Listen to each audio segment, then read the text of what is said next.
Yes, sir, I agree with you. How did you manage to obtain the classified Russian UAP documents, and how did you get them back in the United States? Well, I met this Russian physicist who was in the United States lecturing. And I want to clarify that. I can't even take a thing of honey home on my airplane when I fly back to Tennessee. Yeah, so I did something pretty dumb. And I'm bitter about it, but go ahead.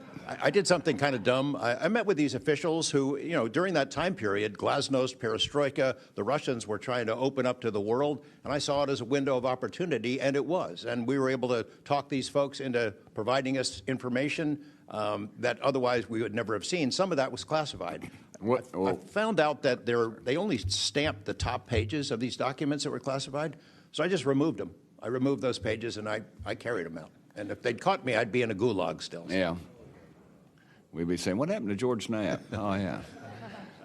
What happened to the Russians that came forward to you in 1993, and were there any repercussions for them? Well, there were. The first thing that happened when I talked about this after getting back and going through the files and things and sifting through it, the Russian physicist who had helped us be introduced all these people wrote back and said there was a huge eruption, that there was the real right, far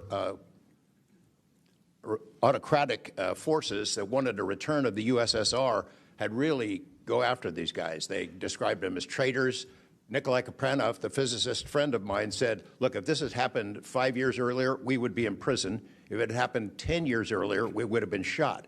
Right. Luckily, at that point, Putin was not in power, but none of those people that we talked to on that trip in 1993 would ever talk to me again. I went back in 1996, and it was like I had the plague. I spoke to different people, but they were scared. And eventually, the story was spun where the Ministry of Defense officials who gave us this information were described as ufologists who said there was nothing really significant to these files. They didn't really find anything a big deal. And I can tell you, you'll see those files that I shared with you, they did find stuff.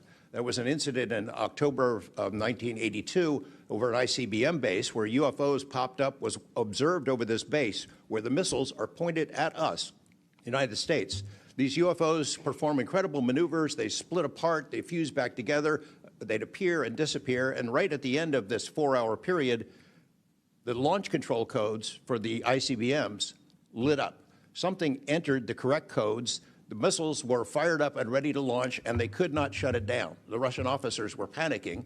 The UFOs they disappeared. The launch control system goes back to normal. Colonel Sokolov and his team came in, took the thing apart.